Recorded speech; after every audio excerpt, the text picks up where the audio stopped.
Good evening, everyone. I'm calling to order the Marin Water Board meeting of November 6, 2024. Terry, if we could have roll call, please. Director Larry Russell. Here. Vice President Matt Sampson. Here. Director Monty Schmidt. Here. Director Jed Smith. Here. And President Ranjiv Kush. Here. Do we have any board member questions regarding today's agenda?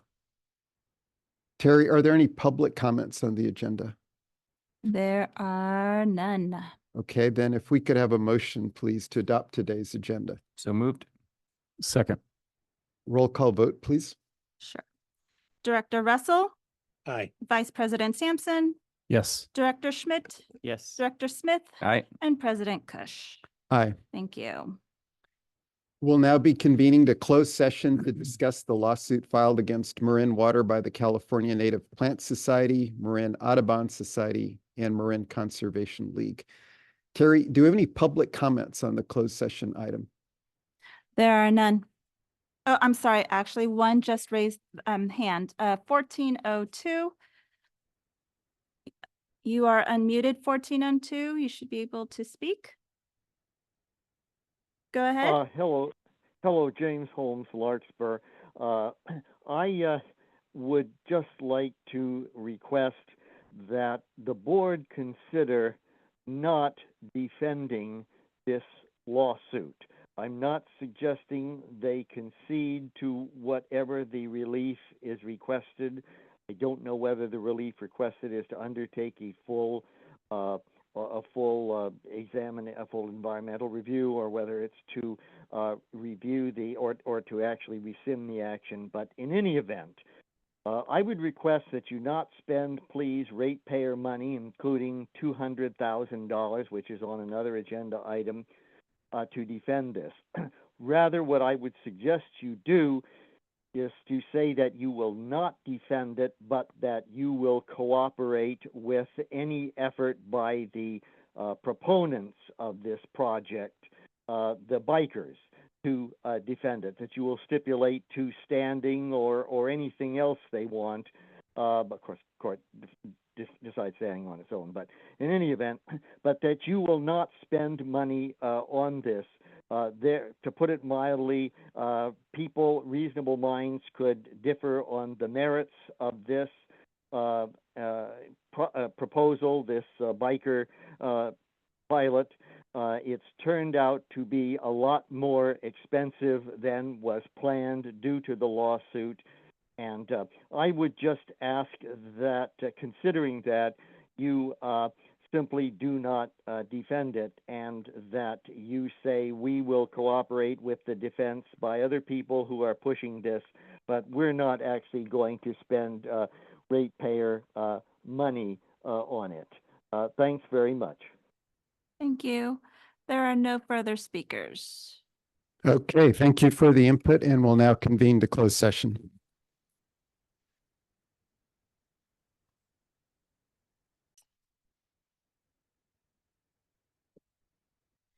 Hello, everyone. We're reconvening to open session. Closed session was convened at 6:35 with no actionable items to report.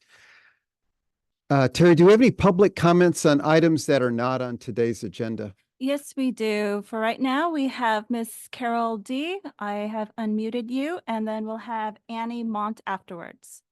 Carol? Carol? Let me see. There, I'm unmuted. Can you hear me? I can hear you. Okay. In February of 2022, MMWD began the process of identifying options for building a more reliable and resilient water supply. At that time, then Board President Larry Russell wrote a message to Marin Municipal's customers. He spoke of the challenges of this process and of what would guide MMWD's decisions throughout the process. I quote, "We are looking for what makes sense for Central and Southern Marin and the greater region," end quote. Tonight, I am not speaking as an individual landowner who stands to lose family property if Sulihule is expanded.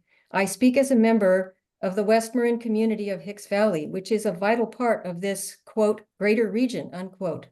Building a more reliable and resilient water supply for central and southern Marin has direct impacts economically, socially, and environmentally on the greater region of West Marin and beyond.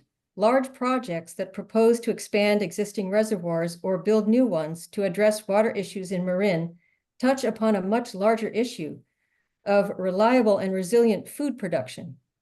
2 of the 3 proposals involve submerging and destroying an increasingly limited resource, agricultural open space. As you make recommendations and decisions for increased water supply that will benefit all of Marin, remember Marin's long-standing commitment to protect and preserve agricultural open space. As the board members, current and newly elected, prepare to decide how to go forward with storage options, please include all of Marin in your decision. I close with another quote from current board president Ranjiv Kush.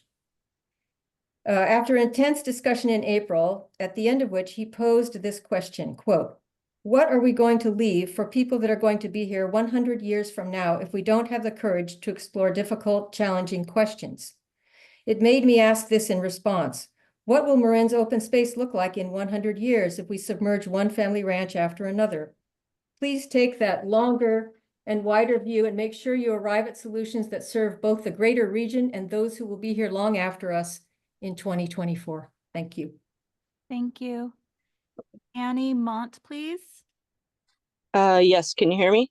Yes. Okay. Thank you for taking my comment. I am part of a longstanding West Marin family who also resides near Hicks Valley. I wanted to speak out in opposition to the expansion of the Suluhuli Reservoir. I just feel it's absolutely wrong to flood out multiple ranching families who have lived on this land in Hicks Valley for generations. This land is home to multiple relatives of mine and friends, and they've lived on their respective properties for hundreds of years, and they're amazing stewards of the land. They have built their homes, built their businesses, raised their families, and that legacy has continued on through all of those years. Taking that all away just to make sure you have more water in case of a drought is unacceptable. There are so many other alternatives that need to be researched thoroughly before this decision is made. This includes desalination, using spillway gates or extenders to store more water, building a new reservoir at the... Go ahead. Hold on. Go ahead, Annie.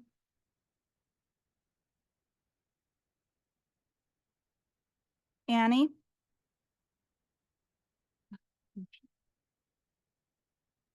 Oh, There sorry. you go.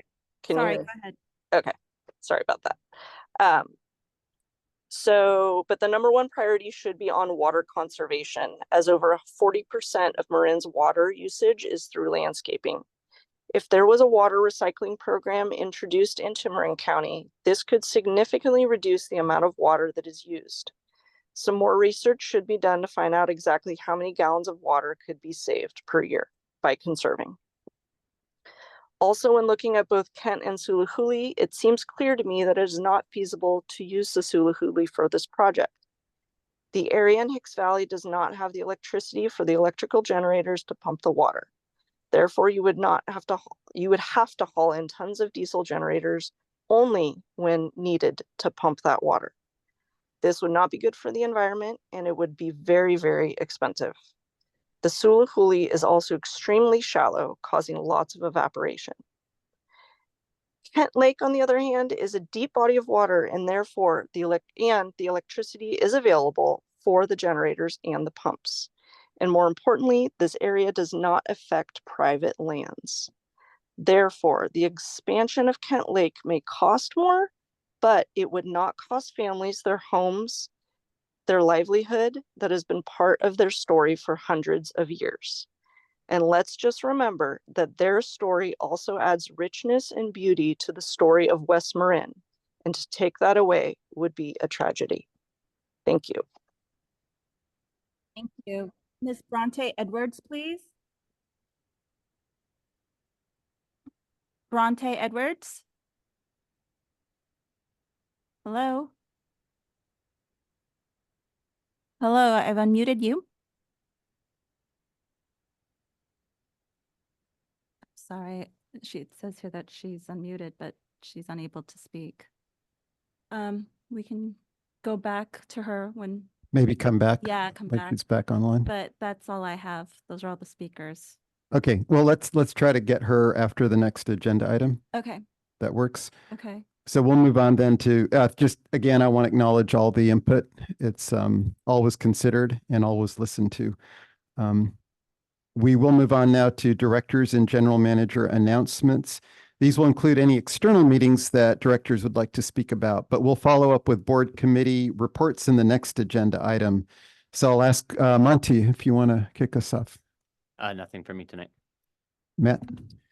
Just one, and that is, it was really fun to be here on Halloween afternoon and be able to participate with the employee event and see all the fun costumes, especially the team costume victory out of our legal department. But kudos to Adrian and your staff, and like to throw a plug in for maybe potentially a new microphone for the next one time we do that.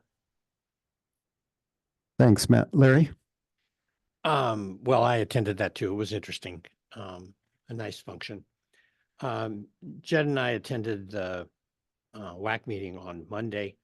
There was an extensive discussion there of the budget for Sonoma Water and where they're going and what they're doing. I took the opportunity to compliment them on the rehabilitation of Castagna Tank. I think if you have seen it, it's beautiful. And they kind of followed what Chevron did in the refinery. Chevron painted all their tanks dark brown. This one is a dark green, forest green type thing, and it really looks good. It's so much better than the old tank, notwithstanding the fact that there's no rust marks on it anymore. It was a tan color before, and it was just not an attractive tank. It is quite attractive now. Fades back into the trees. So they did a great job.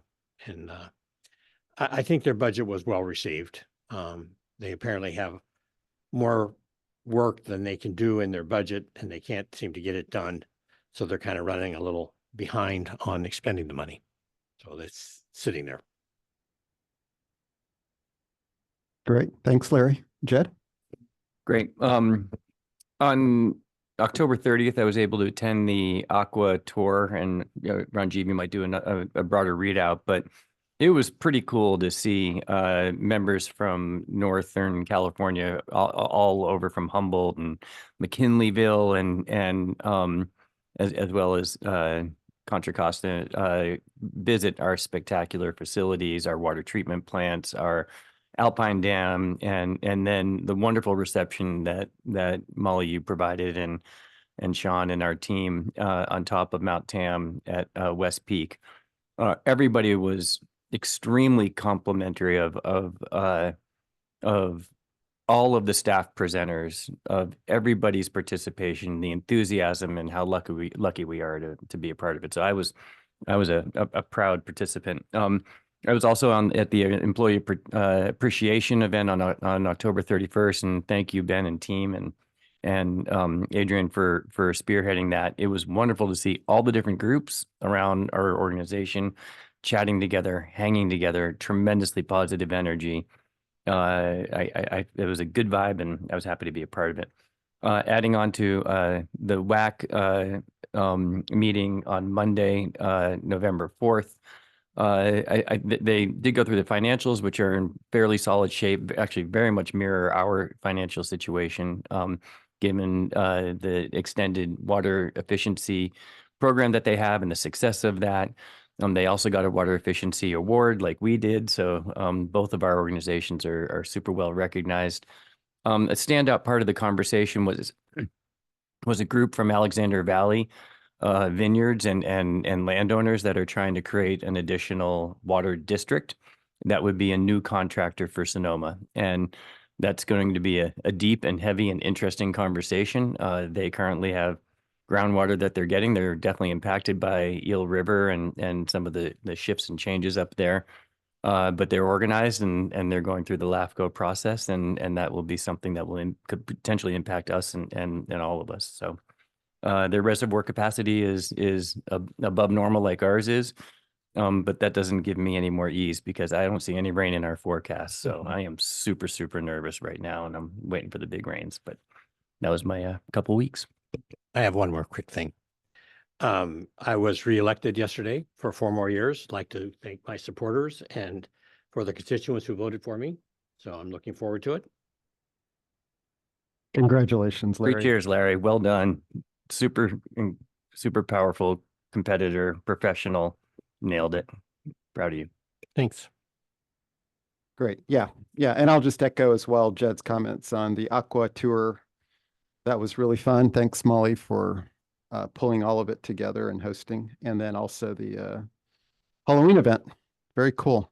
Okay, we can move on to board committee reports. We have 3 for this meeting. I think we'll start with Watershed Committee and special board meeting on the 17th. Great. Thanks, Rajiv. Yep. On the 17th, we had our watershed committee meeting, and we really had 2 big items. And the first one was kickoff preliminary studies for Nicasio Creek, or the creek running out of Nicasio Reservoir all the way down to where it tees into Lagunitas Creek, and the study that we're going to be able to do back up towards the dam to find out what kind of habitat is there, or is it susceptible to fish, and what's been going on there. So it's really neat to see how we're starting to explore that area as well. And starting to build off all the work that's being done on Lagunitas Creek. So excited to see that moving forward. And the second one was an overview of Sean, your crew, specifically Suzanne, for all the work they're doing on the volunteer side. And you look at this laundry list of things that are going on that they're responsible for, and understanding the value of how much volunteers help with our watershed and all the work that we do, from broom pulling to counting turtles to habitat restoration to trail work, and the list can go on and on and on. But it was a really good presentation from Suzanne. Appreciate the effort to put that together and remind us of all the work they're doing and to report. Great. Thank you, Matt. Larry, we had a operations committee meeting and special board meeting on October 18th. Yes. There was an update on the RFP regarding the Nicasio Spillway Modification Project, as well as a substantial discussion of that issue and where we are. There was an overview of a proposed 3rd amendment to the agreement with Black & Veatch. The amendment would extend the contract and expand the scope of services to assist with grant applications. The item was referred to the board for approval at tonight's meeting. Staff provided an update of the district water loss program, which was quite interesting, including sharing various strategies being considered to identify and develop potential projects that could enhance the program, which involve basically installing, one option is to install listening devices on the fire hydrants, and then to try to zero in on where the leaks are. We're also looking at the Danish water meters that have the leak detection listeners in each of the water meters. So it's an interesting time with respect to that, and hopefully that'll lead somewhere. It's a little complicated because of materials of construction. The metal materials transmit the noise better than the plastics. So it's a bit tricky as to where the applications will work and where they won't. As I recall, there was also a discussion of the fact that they looked at the satellite approach looking for wet spots, and that turned out to be a dud.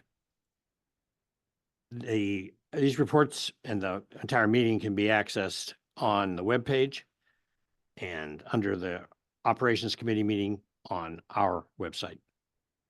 Thanks, Larry. Jed, and the last one is our Finance and Admin Committee meeting on the 24th.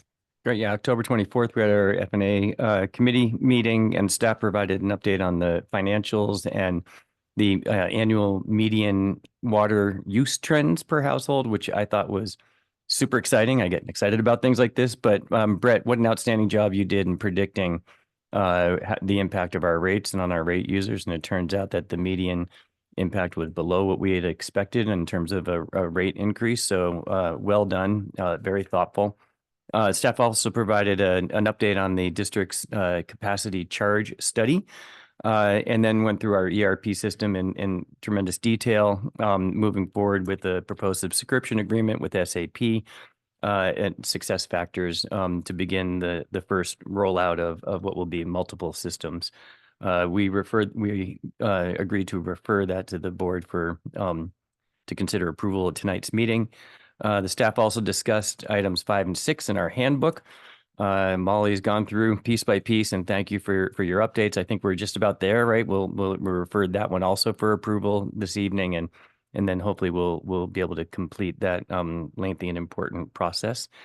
And the public may access the reports and the video on our website if you need. Thanks. Great. Thank you, Jed.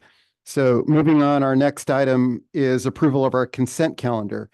Now, for this meeting, we have 10 items on our consent calendar, and I generally will read through all of the items to remind ourselves and the public of the various operational items that we've mostly reviewed and discussed in previous board and committee meetings.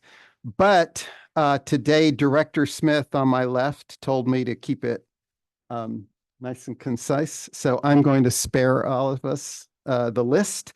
I'm only going to highlight one, which is the adoption of our 2024 revised board handbook. As Jed mentioned, that includes a number of updates and incorporation of the board's ethics policy, which was previously Board Policy 50. Everyone should know that the revised handbook with red lines is included in today's meeting packet. So I'll stop there and ask Terry if we have any public comments on our consent calendar. Not on the consent calendar, but I believe Ms. Bronte. Yes. Okay, Edwards yes. may Let's see if we be able can to bring. speak. Are you available now, Bronte Edwards? Hello? No, she's not, or he's not. They're not. Go ahead. But Okay. I do not have anyone for the consent calendar. Oh, here we go. Hello? Hi, can you guys hear me now? Yes. Yay! Apologies for the technological issues and appreciate you guys giving me some time here. I don't know if you guys want to start the clock or It's I already can just go. It started. Okay. Good evening. My name is Bronte Edwards. I'm a first generation sheep rancher in the Bay Area. I'm here tonight to show support for the producers that would be affected by the expansion of the Suluhuli Reservoir. As many of you know, neighboring Sonoma County just survived the greatest attack on local agriculture and our local food systems in the history of our region, which was met with overwhelming community response and support for local agriculture. According to the USDA, the United States loses 1.8 million acres of farmland every year. We cannot afford to lose any more agricultural lands. We see a larger anti-agriculture movement happening around the country, and whether it was intended or not, this project is an attack on our local food equity, food sovereignty, and our open space lands. I know this item is not on tonight's agenda, but I look forward to engaging more in conversation and working with the community to further protect local food and our open space lands. Thank you for your time. Thank you. There are no further public comments, and there are no comments on the consent. Thank you, Terry. Thank you to the last speaker for pushing through with the technical issues. Do we have a motion to approve our consent calendar? So moved. Second. Terry, could we have roll call vote, please? Director Russell, Aye. Vice President Sampson, Yes. Director Schmidt, Yes. Director Smith, Aye. and President Kush. Aye. Thank you. Okay, moving on to our regular agenda, then item 9A is a grant program update.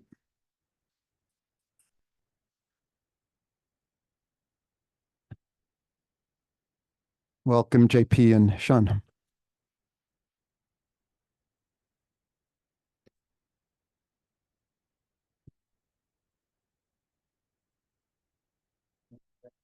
Good evening, directors. I'm Sean Horn, Director of Watershed Resources, and I'm with JP Haler, our grants coordinator. We have a presentation this evening to give you an update on our grant program. Oh, we got to go out.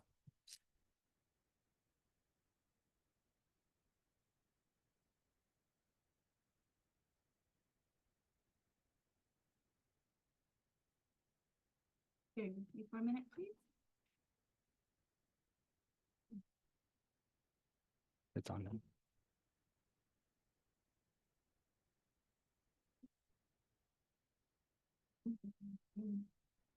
I got I can get you on. Okay, thanks, Terry.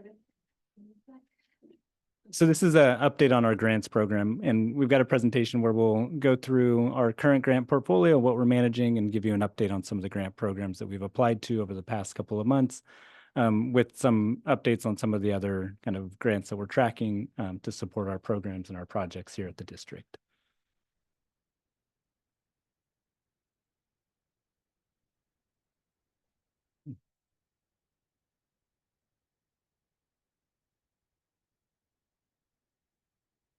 Video on your drive, your flash drive. On my back.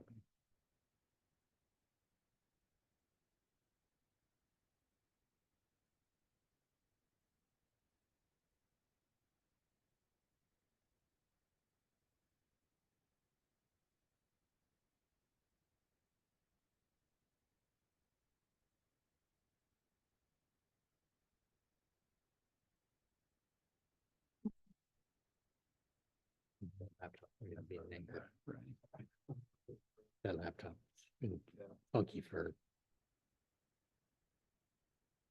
There you go. Thank you, Terry. It's tired. There you go. Yep. Just comes through enough to do the job, and otherwise it would be in it. Yeah, thank you. Good evening, directors. I hope that wasn't me that was causing all those problems. As Sean mentioned, we're going to be giving you an update. The last update we gave you was in August. And so we'll go through our slides here. Thank you. And so like previous presentations, we're going to give you a short overview of how the grant program operates, our applications, what's coming up next, and then we'll summarize. As we've explained before, we continue to monitor state and federal grant priorities as they relate to the district. We continue to outreach to different agencies to build relationships and match funding opportunities to district priorities. Once we receive grants, we're administering them and reporting on them to the various agencies, working with our finance team on the invoicing, and then continuing to track grants and report out to all of you. You're familiar with this graph now. We continue to update it as we are awarded new grants. This just shows the 40+ million in grants that we've received since 2020 and the different agencies that are funding us that you can see there and what with the little icons where that money is going.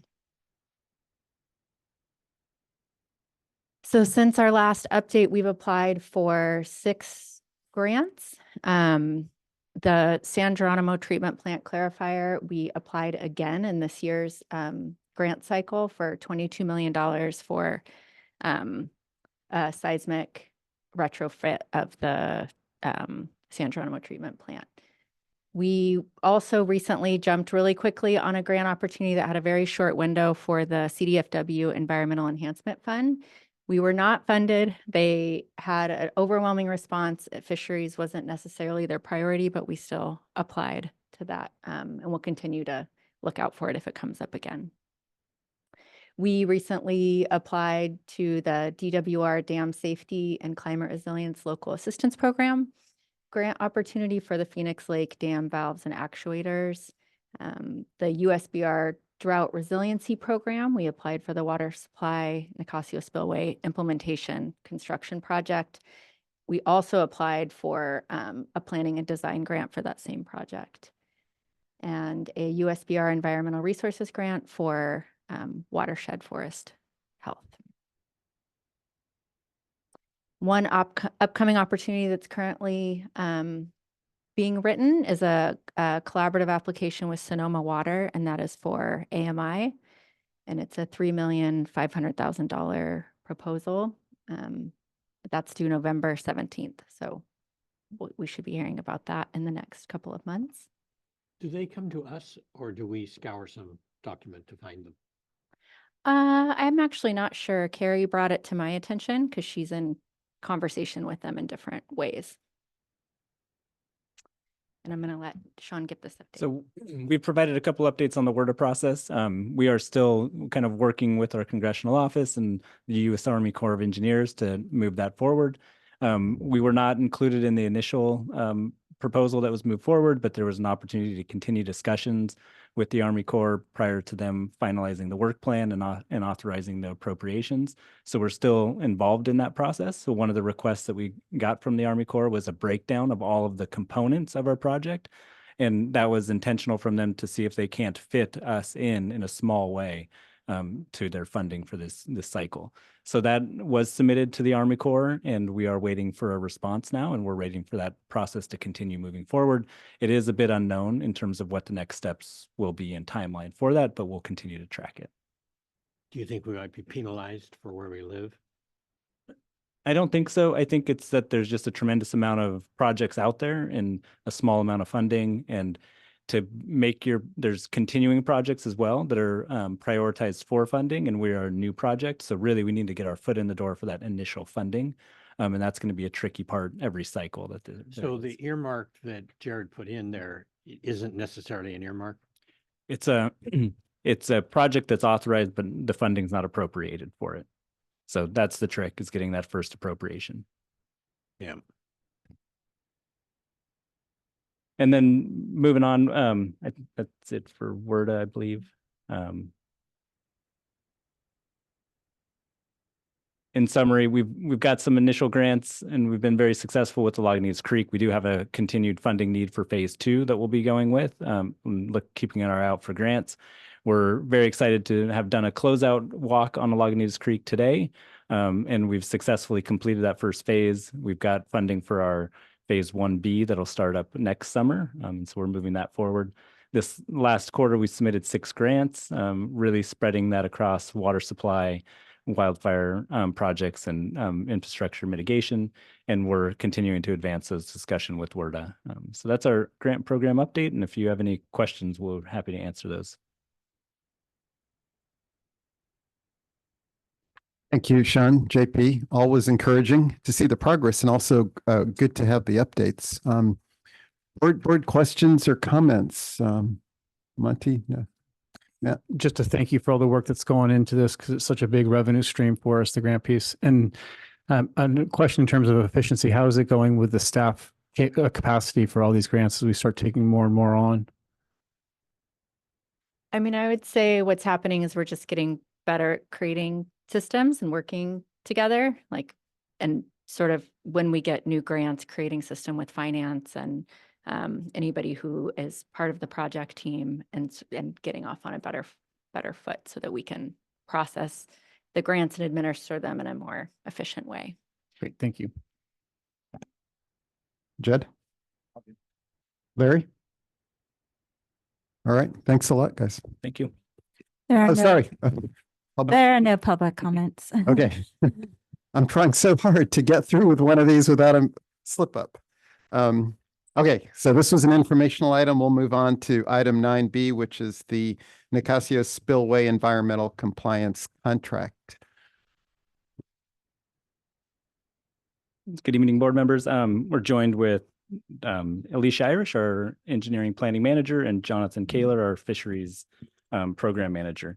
So the contract before you, we reviewed the Nicasio Creek Fisheries Study at the Watershed Committee on October 18th, and we had reviewed the Nicasio Environmental Compliance Document Contract at the October 18th Operations Committee meeting.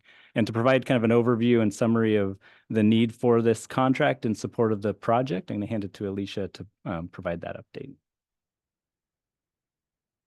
Good evening, directors. So as part of the water supply roadmap actions, raising Nicasio Reservoir Spillway was identified as one of the near-term projects. And as such, the district is in the early stages of implementing the Nicasio Spillway Modification Project. This came out of the local storage enlargement assessment to improve the resilience of marine water system.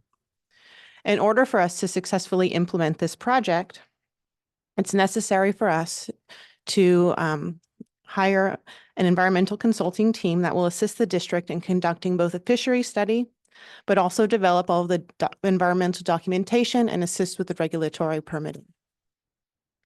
So the district went through 2 competitive RFP processes, one for the Nicasio Creek Fishery Study, which was presented at the Watershed Committee on October 17th, And then also another RFP process for the environmental compliance and permitting aspect, which was presented at the Operations Committee on October 18th.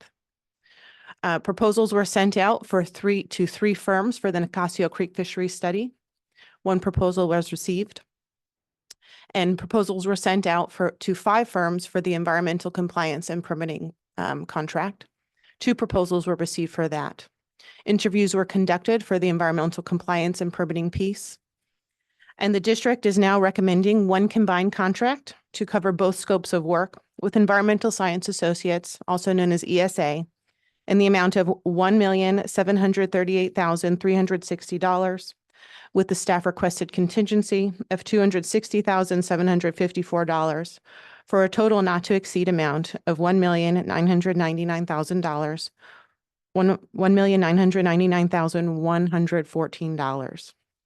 So tonight, we're here to ask the board to authorize the general manager to execute a professional service agreement with ESA for the Nicasio Spillway Modification Project environmental review, permitting, and fishery services contract for that amount.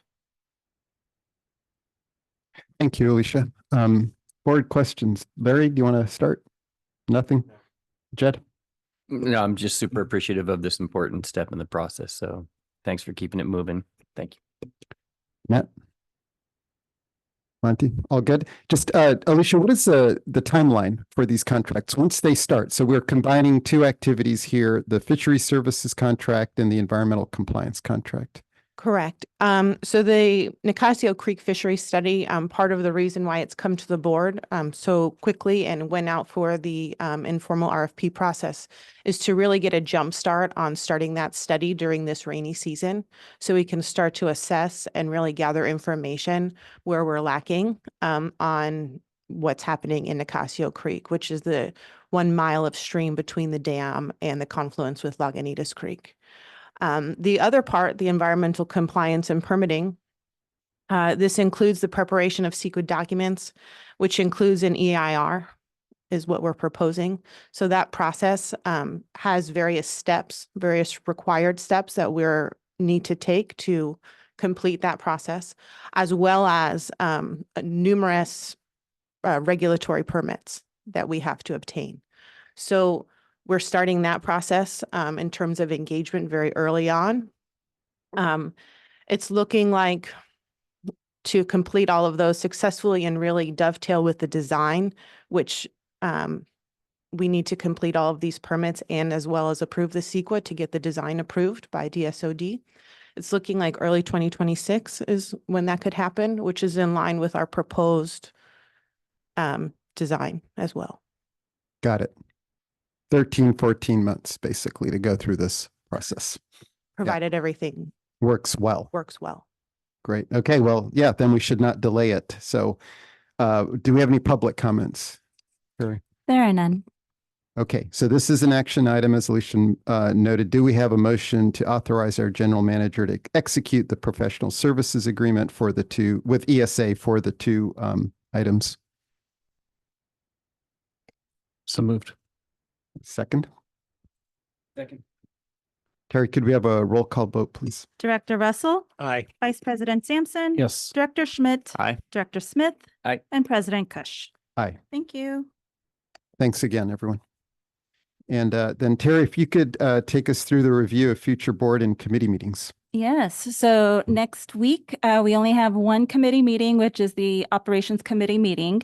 And also it's Veterans Day on Monday, so don't forget that.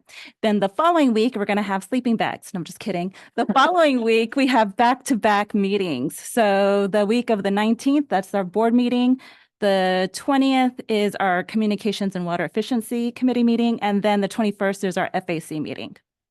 So enjoy. And then also there will be, I understand it, the Lagunitas TAC meeting is the 22nd Friday. So that's all I have. Great. Thank you, Terry. And okay, Jed, I actually, Well, we could just chat. yeah, we could just go on for 15 minutes. Let's not do that. Okay. After you Let's- close the meeting, you can stay. Right. We'll with that, we'll adjourn the Marin Water Board of Directors meeting of November 6, 2014. Thank you, everyone. Thank you.